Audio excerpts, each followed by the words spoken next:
These bandana bibs are so easy and they're so cute, and they can be made to be adjustable. Gerald the giraffe is our model. He's my son's teddy and it's just super cute. You can make all kinds of patterns. They're double-sided with flannel on both sides in mine. I do have other bibs with a towel on one side and flannel, but up to you.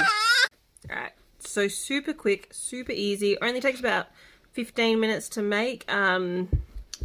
And they don't use a lot of material. So I use snaps on mine in 2 spots just to make them a bit adjustable, but you can use Velcro, up to you. I like quick and easy, and I just find the snaps a bit quicker. So, and because they use so little material and they're so quick to make, you can make heaps of them. So you can just keep cycling through them for dinner time. So I'm going to run you through how to make them. You'll need 2 pieces of, for 2 bibs, you'll need 2 pieces of 10" by 10" pieces of material, or squares of material. If you're only making 1 bib, sorry, I'm just what my son is doing, things he shouldn't be doing. If you're only making 1 bib, and with 1 pattern, not the double-sided pattern, you just need 1 piece of material that's 10 by 10". Full disclosure, this video is longer than 15 minutes, but I promise the bibs only take 15 minutes when you don't ramble. Alright, so I'm just using my ruler to do 10". I'll do 10" by 10". I can't video it because I have hands full. I've got a baby in the sling at the moment, and it's the hip sling, so excuse you, I'm not quite hands-free like normal. Alright, I've got my 2 squares. They're 10" by 10", or just slightly under. I was cutting this one one-handed because obviously I was holding my son. So I had a bit of a wonky cut, so to make it straight, I've had to shorten it a little bit. However, as long as both of your pieces of material are the same size, which this one is, I just checked. Just try to flatten it one-handed. As long as they're the same size, doesn't really matter. And as we all know, I don't do perfection in sewing, I do functional. So a little bit under, not a problem. And to clarify, I do sell some of my sewing, specifically my knapsacks. Those I do make sure are done to a much higher standard than what I do at home for bibs to throw on during snack time. So what we need to do now is we just need to cut them in half on the triangle. Now I'm not going to cut it while holding because I will make it crooked and I haven't quite lined up. But we need to line up our squares so they're kind of perfectly in line, and then just diagonal cut straight down. Alright, so I've done my diagonal cut. I just use rotary cutter with the 2 layers together. You can do whatever you want, and like I said, you can use whatever material. It could be cotton, it could be toweling. I find the flannels are okay just for snacks, like the like if he's having some fruit. I do have some other bibs I'm making at the moment, which I've already got a couple of these. I just need a couple more. These are for his big dinners where he's eating really messy things with the toweling on the back just so it doesn't soak through, because the flannelette, it does soak up a bit. It's fine for milk, it's fine for his little bits of fruit. However, if he's eating an orange or some purees, it can soak through. So use whatever materials your heart desires. These are just my offcuts from other projects. So I've got my koalas and just some, like, it's not quite a checker. I don't know what that pattern technically is. But yeah. What we need to do now is we need to have them kind of back to back. So nice side to nice side. Line them up. Hang on, I will be back. Okay, so I've got them lined up, nice side to nice side. My piece wasn't 100% square, so we've got a little bit of overhang, but it doesn't matter. We're going to stitch around and then top stitch anyway, so it'll look fine. Like I said, if I was selling them, I would be more careful about making sure they were exact, but this is fine. So the other thing we need to do, just before we sew, is well, you don't have to, actually. A lot of people don't do it. However, I cut off usually about 1 inch just there, so it becomes a bit of a straight corner. It just makes it a little bit easier to sew, and I prefer the look of it. As you can see, like, I went straight across here. I did do a bit of a curve, but like otherwise it would come up in a bit of a funny point, and I would have a bit more trouble turning it inside out. I know some people are super gifted at turning things inside out. That is not me. So I just cut off about an inch just to make it a bit easier for myself. Right, so again, I've just used my rotary cutter and my ruler and just snipped about an inch off of each of the top corners along that long side. Now all we need to do is, I'm going to have to stop recording because my sewing machine is actually in this cabinet. I'm going to pull my sewing machine out and we are just going to sew around. I like to leave my hem, like the open part to turn it inside out up the top here, about here. I usually do 10 centimeters, which is what, 4.5 inches. Just because I find it hides it a little bit easier because, you know, it's up in the neck, it folds over. So that's where I put mine, but you obviously can put it anywhere. I'm going to be honest, when I'm doing it for me, I don't even bother pinning these because the flannel sticks together really well. Again, when I sell them, I do pin. But these, for at-home use, just a quick and easy project, definitely not. Alright, we've got the sewing machine out, so again, all I'll do is I'll stitch from here, go kind of all the way around, leaving about 4.5 inches, and then we'll turn inside out. Alright, so I've gone around, like you can see, I've sewn all the way around the edges, and I've just left a little bit there, can't see it very well, just a little bit of an opening at the top here, so that I can turn inside out.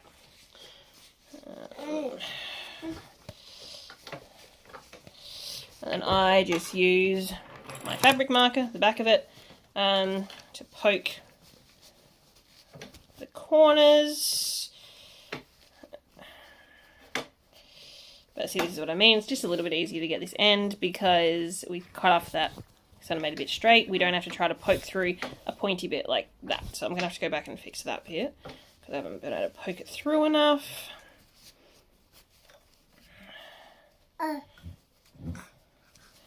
Actually, what I need to do, we want to get that corner nice. Where are my scissors? I moved them because little one's fingers were getting very close to it. My scissors are way out of reach, so we're going to snips instead. So I'm sure everybody, it's really hard to see. My thread kind of comes to about there. So as you see in lots of the tutorials, just cut off the point. Sorry, I've got a little one underfoot, so I'm just going to trim the material around that point, and then put them further in, otherwise his little fingers will get that. Then do a poke.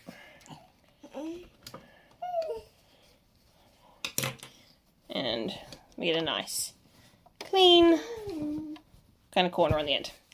So now that we've done that, if you wanted beautiful bibs, like I did with the ones that I sold, this is where you would press it.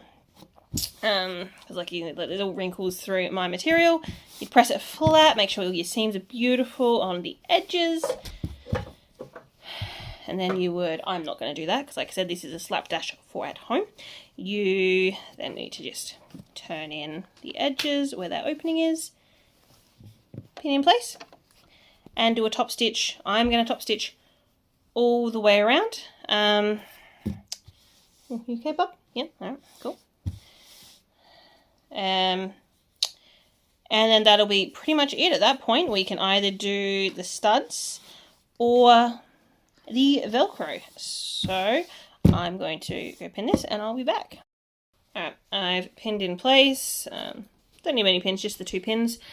As we can see, there is going to be a slight divot in there. Like, it won't be perfectly straight. That's because I'm not pressing. And I didn't press to begin with, and I didn't press all my seams. Because functional. Quick and functional. You want perfect, beautiful bibs. Press them after every step, and you'll get a much cleaner and polished finish. However, like, it kind of goes, like, it goes up in here under the neck. Like, you can't see it. It looks just as cute for your at-home use.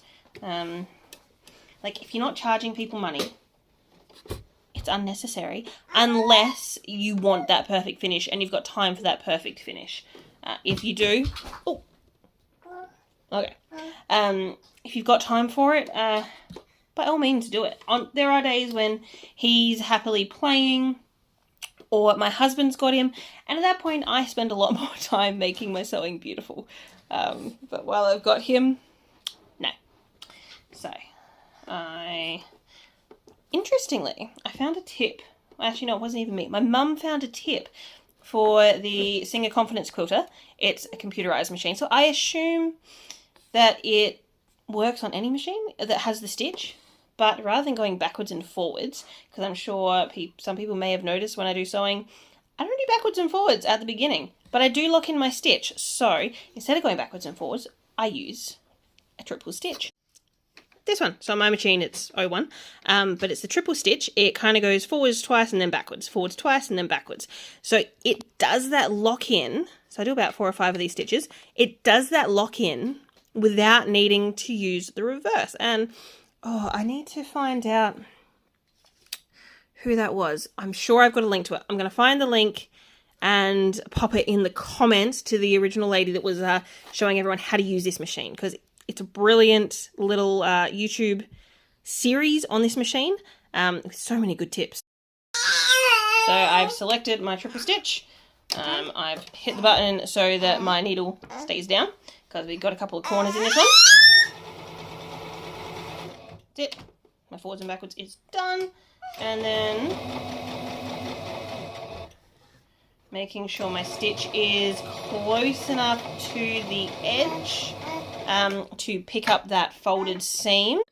Zoom in a little bit. So as you can see, I'm doing my needle quite close to the edge of the foot, or edge of the material, just to make sure I do pick up that folded seam. So, and that was really bad filming, sorry. So go all the way around, and I'm going to do that top stitch just so it matches all the way around the whole bib.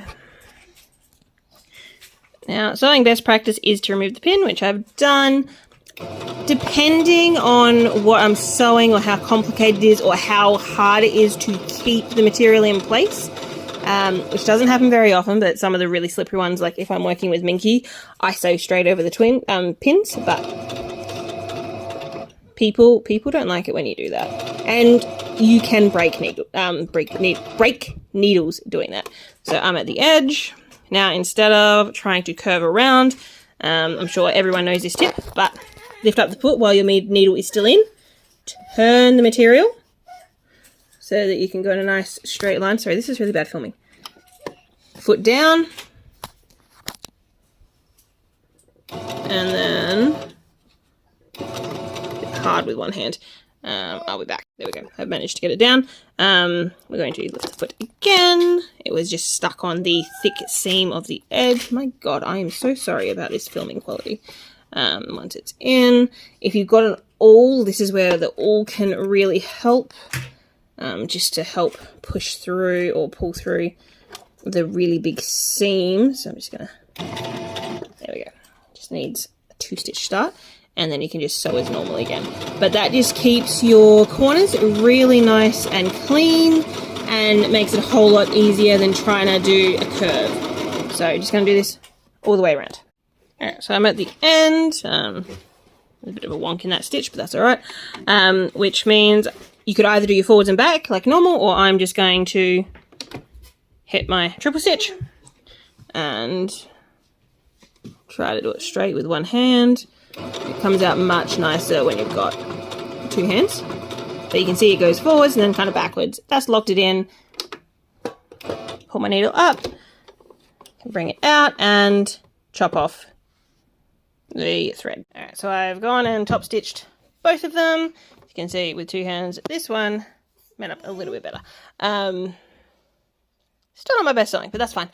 Doesn't matter. What we need to do now is I need to put the press studs on. I've just got these little ones. I got them from Spotlight, but I know you can get them on Amazon with obviously the applicator. Alright, so to put the studs in, you need 2 of each side, so 2 of the little, I actually don't know what you call them, but there's 2 different ones. The top and the bottom, so you need 2 of each if you want to do it in 2 sizes, and then just 4 of whatever colour you select. Basically none of the colours are going to match, so I'm just, well, excuse you, going to go with what I've got kind of the most of, which looks like it's basically this colour or the red, so I might use this one. Actually no, I'm going to use the red, so that, because like it's a bib, I don't care, so that I've got those for some of my other projects like clothing. Alright, I'm sorry I can't get a great angle, but applicator, and you need to make sure that you use the same sort of like clasp piece. I can't see very well, but there's 2 different pieces. So the one that's kind of open, you want both of those on the same side, and the one that has the little, I don't know, doohickey, the bit that sticks up in it, you need both of them on the other side just so it clips properly. So to put them on, I measure with my heart. Put one about there, put the second one about there, so that I can adjust it by, what's that, to be about 2 inches. Yeah, you need, theoretically, a sewing awl. 1 minute, let me find mine. Apparently I thought I recorded putting the snaps in. I did not. So, I will quickly show you how to put the snap in. What have I got? Let's see this one. One, 2. Why is my phone doing that? That's weird. Alright. So I'm just going to do 2. Like 1 of each side, so you can see what I do. So, I've got my little piece of material. I'm just going to fold it over like so. Actually, yeah, just going to fold it like so.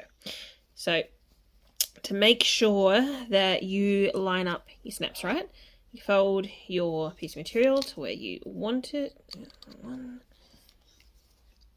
What you got, Munchkin? Thread? Alright. So just poke it through. Like so. I usually go back and forward a little bit just to make sure the hole's nice and big so I can see it. Like you can see there, holes there, and then we can see it on the you can see it on the next layer too, so that we know how to line up the studs where we want them. So you just get your back piece, oh god, green for this one because I've now used up most of my reds. So we'll go green, pick one of your ends. This is kind of the open one. Now when you're doing 2, make sure like the 2 open ones are on the same side, like they're lined up properly. So you're putting it there, you'd want another open one there, so that it just clicks nicely. So it doesn't make as much sense when I'm not doing it on a bit, but that, you're all clever, you'll work it out. If people need an actual snaps tutorial, you can let me know, and I'm sure I can make another bib, because that will only take 14 minutes. So I got my applicator. Now this does technically have a little, it's like a little rubber thing there. I find that hard to line up with it when it's on there though, so I've just removed it. I find it easier. So you put the outside, like the coloured bit, and the little black seat on the bottom, line it up, and then just, it takes a bit of pressure, not too much, one-handed, done, it's in. So we've got the green on that, and clasp on that side. Now, this is the important part. You fold it over, make sure, like have it, so this is the bib, make sure you are putting the other side of your clasps in the right side. Otherwise you end up not being able to snap them together. Absolutely not known from experience. And then you just put your coloured backing in. What I did before with my bib showing you how to do this was so much better. I'm so annoyed. But that's fine. Doesn't matter. Pop it in and squish together. Done. So that's it. Oop. Snap done. So I've got 1 snap, 2 snaps. And you can test them. You just go 1 and open. Done. So here it is on my finished one. I had to make red and open. So when these go round, they clip in. 1, 2. This is the smallest size where you snap both together. It's quite small. To get it into the extended size, you just click it onto the 1 snap instead, and that is significantly bigger. And this is the finished bib on Gerald, our model again. And that's it. I've just folded over the top so it fits a bit nicer, but how